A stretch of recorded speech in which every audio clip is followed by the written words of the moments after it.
What is up, you guys? This is JP, and today's video is going to be helping you beginning personal trainers, and I'm going to be giving you guys some advice.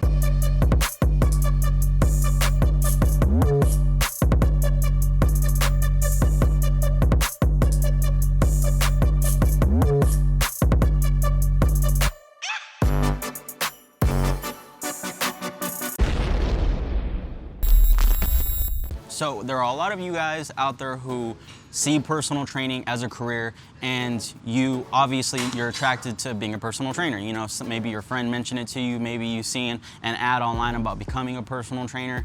It's a very, appealing career to those of you who are not in it. Real quickly, the reason why I got into personal training is because I helped a friend do an ab workout when I was in the Marine Corps, and he did it for a month or two, and then he came back to me and started to see results, and he was really happy. And I seen the look on his face and seeing him so happy, and I was like, man, that was kind of cool helping him, do an ab workout, and then he got results from it. So that kind of like sparked the, idea of me wanting to get into training. So you guys all might have different reasons for why you're getting into training, but I'm gonna give you guys 3 tips on stuff that I learned along the way being a personal trainer and what might help save you guys from a lot of the hardships. The first tip is that despite, personal training, and especially my channel being so exercise science related and so focused on the science, is that if you do not have some form of sales experience, especially if you're being an independent contractor, your job is going to be extremely hard. I don't want to say depressing, but very, you're gonna feel, it's gonna be hard, you're gonna feel hopeless, and it's going to be very defeating. The reason being is because despite all the knowledge you have, a lot of the people that come up to you for training really don't give a shit about the science. They don't. That's just plain and simple. I do have a lot of people who ask, but I have a lot of people who really don't care.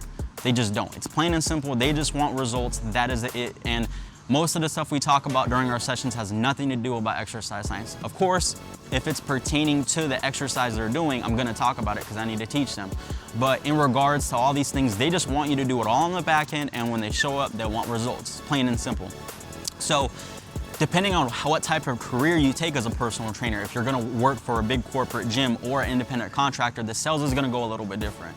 There are some big corporate gyms who already have sales, like dedicated salespeople that do most of the selling, and you only do some selling, so you just have to train. That's obviously gonna be a little bit easy for you.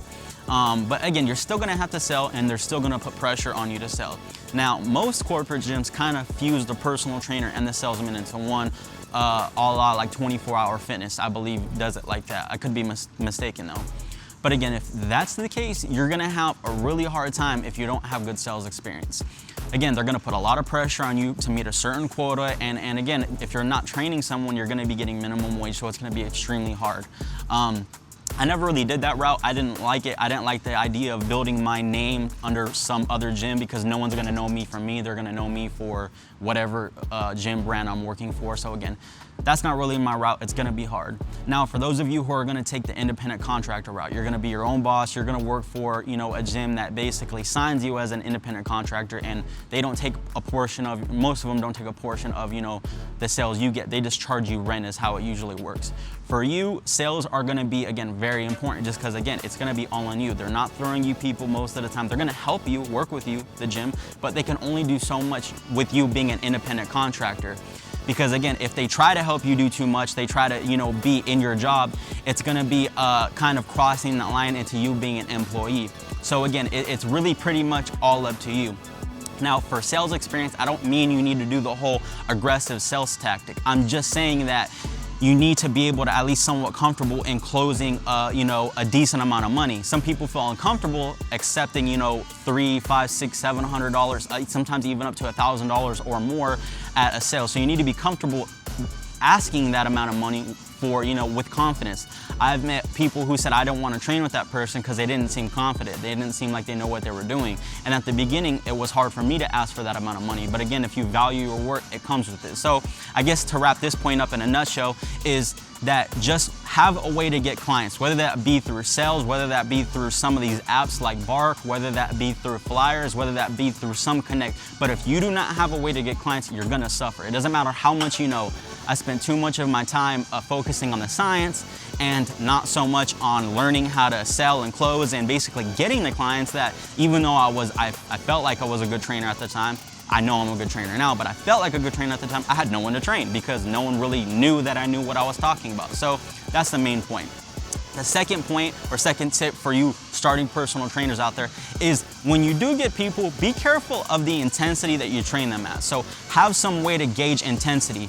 So for example, if you have a client coming in and they're just starting out, obviously do all the honorable things you need to do. You know, do your medical form, make them sign the informed consent, let them know what they're getting themselves into.